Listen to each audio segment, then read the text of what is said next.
دید و ڕویای تورکەکان لە مێژە بەرامبەر بە کورد نەرێنی و خراپ بووە. بوونمون لە سەردەمی ئیمپراتۆریای عوسمانیدا دەبینین دەسەڵاتدارە تورکەکان توانیویانە چەندین جار میرنشینە کوردیەکان لە نێو برن و کۆتاییان پێبێن و میرەکان دەستگیر بکەنیان لە سێدارایان بدەن. دوای ئیمپراتۆریای عوسمانی و دوای جەنگی یەکەمی جیهانی و گۆڕانکاری سیاست لە ڕۆژهەڵاتی ناوەڕاست بەتایبەتی لە ڕۆژهەڵاتی نزیکدا کۆماری تورکیای چەپ بە سەرۆکایەتی مستەفا کەمال ئەتاتورک و ئەتاتورکیەکان هاتنە سەر دەسەڵات. لەو سەردەمەوە دەبینین تورکەکان بەرامبەر بە کوردەکان هەمیشە هێرشیان کردووەتە سەر میرنشینە کوردیەکان و لە نەویان بردوون. هەمیشە مافەکانی کوردیان پێشێل کردووە، شۆڕژگەڕە کوردەکانیان دەستگیر کردووە، زیندانی کراون، ناوچە کوردستانیەکان ڕاگوێزراون، خەڵکە کوردەکانیان بە تەتری کردو. ئەمە بۆچی دەگەڕێتەوە؟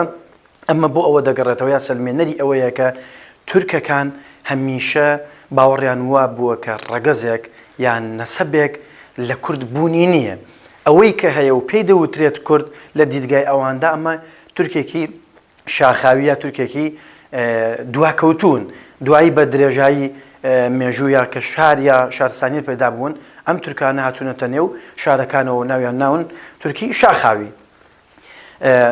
دوای کۆماری مستەفا کەمال ئەتاتورک دەبینین پارتی داد و گەشە بە سەرۆکایەتی ئەردۆگان یەنە سەر دەسەڵات لە مێژووی تورکیای مۆعاسردا دەبینین ئەردۆگانیش بە هەمان فکرە بە هەمان ڕوئیا لە کوردی ڕوانیوە. بۆیە من دەتوانین بڵێن ڕوانینی تورک بەرامبەر بە کورد پەیوەندی بە ئایدیا و ئایدۆلۆژیاوە نییە، پەیوەندی بە ئاینەوە نییە، پەیوەندی بە ڕەگەزی تورکەوە هەیە بەرامبەر بە کورد. بۆ نمونە دەبینین ئەوەی کە لە سەردەمی دەوڵەتی عوسمانی و سەردەمی مستەفا کەمال ئەتاتورکدا ڕوویداوە لە سەردەمی ئەردۆگانیشدا دووبارە دەبێتەوە. بەڵگەشمان بۆ ئەوەیە کە هێرشە یەک لە دوای یەکەکانی ئەردۆگان بەرامبەر بە ناوچەکانی باکووری کوردستان، ڕۆژاوای کوردستان، باشووری کوردستان بەتایبەتی ئەو ناوچانەی کە هێزی گەریلا و چەکدارانی پەکەکەی لێیە بەردەوام سەلمێنەری ئەوەیە کە ئەردۆگانیش هەمان دید و ڕوئیای تورکەکانی دیکەی هەیە بەبێ جیاوازی ئایدۆلۆژیا. ئەردۆگان قاڵبی تیرۆری کردوتە بەری کورد لە کاتێکدا خۆشی تیرۆریستە منداڵ دەگوژێ، منداڵ شەهید دەکا، گوندەکانی باکووری کوردستان وێران دەکا، چەکدارانی پەکەکە لە نێو دەبا. ئەمانە سەلمێنەری ئەوەن کە ئەردۆگانیش هەمان دید و ڕوئیای تورکەکانی هەیە. ئێستا بەداخەوە بۆمەوەی 100 ساڵە ئەم فاشیزمە لەلایەن دەسەڵاتدارە تورکەکانەوە بەردەوامی هەیە. اینجا فاشیزم لە کورتترین پێناسەدا بریتە لە سڕینەوەی بەرامبەر بەبێ بوونی هیچ ئەخلاقێک و ویژدانێک. تورکەکان دەیانەوێت کورد بسڕێنەوە بەبێ ئەوەی کە هیچ ئەخلاقێک یا هیچ ویژدانێکیان نەبێت. کوردیش بەردەوام لە خەبات و شۆڕژگیریدایە بە ئەوان تەواو نابێت، چونکە پرسی کورد پرسێکی واقعیە و دەبێت لە ڕۆژهەڵاتی ناوەڕاست بەتایبەتی لە تورکیا کێشەکەی چارەسەر بکرێت. دەبینین بۆ هەڵوێستی جیهانی بەرامبەر بە هێرشەکانی ئەردۆگان یا تورکیا بەرامبەر بە ناوچەکانی کوردستان هەمیشە ئەوانیش نەرێنی بووە. بۆچی؟ چونکە جیهان بەداخەوە بینەری فاشیزمێکی گەورەیە. وڵاتانی زلهێز بەتایبەتی لە سەردەمی ئەمڕۆدا ئەمریکا و رووسیا بینەری ئەم فاشیزمەن یاخۆت سپۆنسەری ئەم فاشیزمە گەوران کە لە جیهاندا هەن. بۆچی؟ چونکە ئەمان ئەیانەوێ چۆن سەرمایە پەیدا بکەن بۆ شێوەیە وای لێ بکەن، نییە بەلایەنەوە کێ دەکوژرێت کێ لە نێو دەبرێت.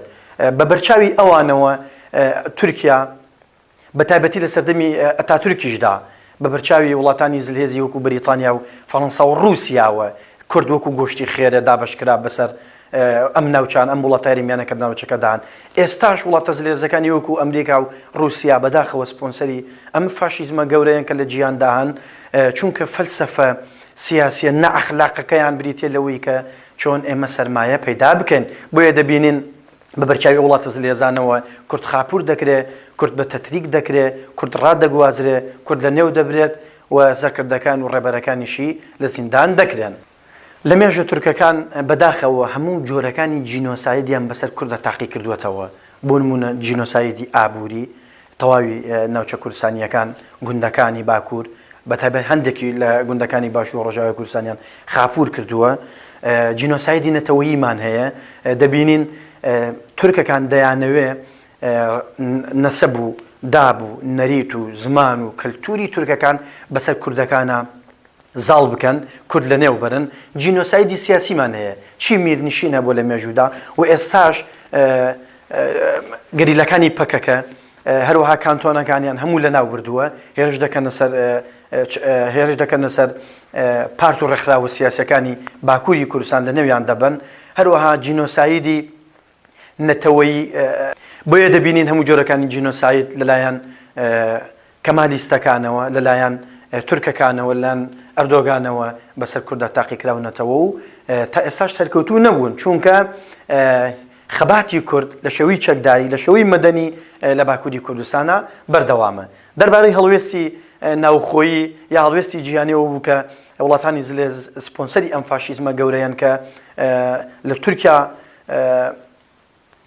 لە تورکیا بەردەوامی هەیە لە ناوخۆش بەداخەوە هیچ پارتێکی سیاسی بە شێوەیەکی ئەرێنی یا بە شێوەیەکی کردداری هەڵوێستی بەرامبەر بە هێرشە ناڕەواکانی تورکیا بەسەر ناوچەکانی کوردستان بەگشتی و بۆ سەر گەریلەکانی پەکەکە بە تایبەتی هیچ هەڵوێستێکی جددی و ئەرێنیان نەبووە لە سای هەرێمی کوردستانیشەوە حکوومەت هەرێمی کوردستانیشەوە بە ڕەسمی هیچ ئیدانەیەکی هێرشەکانی ئەردۆگان بۆ سەر ناوچەکانی کوردستان نەکراوە بەڵکو بە پێچەوانەشەوە هەرێمی کوردستان بە تایبەتی دەسەڵاتداریەتی پارتی دیموکراتی کوردستان هاوکاری میتی تورکیا دەکات بۆ لە نێوبردننی چەکدارانی پەکەکە لە ناوچەکانی باشووری کوردستان.